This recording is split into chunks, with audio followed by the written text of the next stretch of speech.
আসসালামু আলাইকুম। ঈদ মুবারক।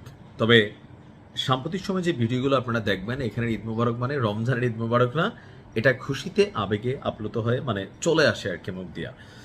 তো সৌদিতে আমাদের বাংলাদেশের যে সকল ভাইরা মার্কিন যুক্তরাষ্ট্রের সামরিক ঘাঁটি অথবা দূতাবাস অথবা বিভিন্ন জায়গার কাছাকাছি অবস্থান করছেন, আপনারা নিরাপদ আশ্রয়ে চলে যাবেন। শুধুমাত্র মধ্যপ্রাচ্যের রাষ্ট্র সৌদি না, আরব, কাতার, বাহরাইন আরও যে বিভিন্ন দেশগুলো আছে যেখানে ইরান সম্ভাব্য হামলা চালাবে, মাথায় রাখবেন প্রথম টার্গেটই থাকবে আমেরিকার দূতাবাসগুলো। এর পাশাপাশি মার্কিন যে বড় ধরনের সামরিক বেস আছে, ঘাঁটি আছে, এগুলোর আশেপাশে কিন্তু ইরান ক্ষেপণাস্ত্র হামলা চালাবে। তো মাত্র কিছুক্ষণ আগে আমরা সুসংবাদটা পেলাম যে সৌদি আরবের রাজধানী রিয়াদে অবস্থানরত মার্কিন যে দূতাবাস আছে সেখানে ড্রোন হামলা চালিয়েছে আপনার ইরান।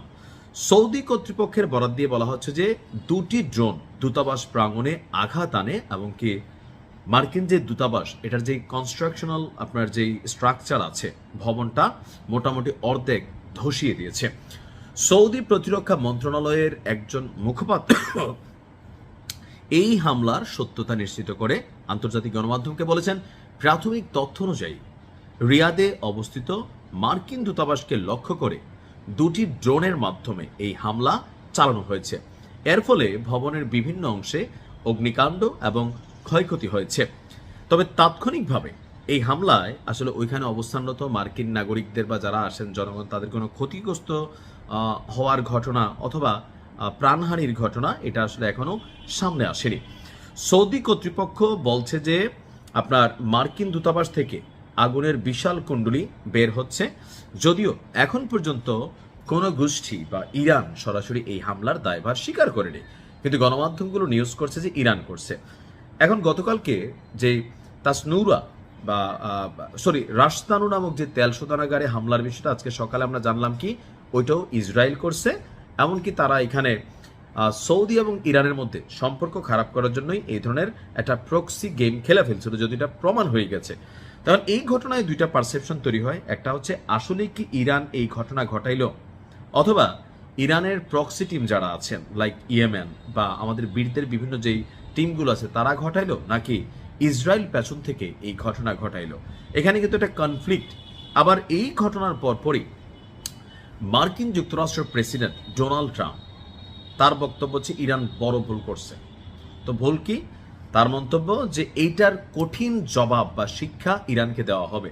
তো এখন থাকে না যে দৃশ্যত গিরিঙ্গিবাজি চলতেছে, যেন সবাই মনে করে না রে না।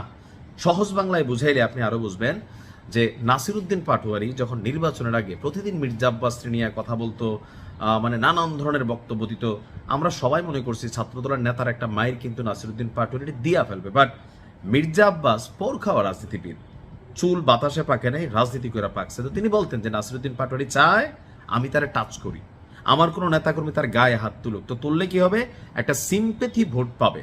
আবার ওইটাও তিনি বলছিলেন যে অন্য কেউ মাইরা ছাত্রদলের বা আমার উপরে কিন্তু চাপাই দিতে পারে, তবে এই ধরনের কোনো ঘটনা ঘটে নাই।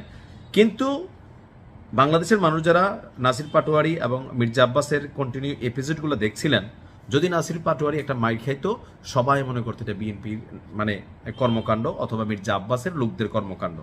তো তদ্রুপ এখন যেহেতু ইরানের সাথে ঝামেলা, মধ্যপ্রাচ্যের অনেকগুলো দেশেই ইরান অভিযান চালাইছে, তো সেখান থেকে এটা প্রথমে ইরানের উপর চলে গেছে।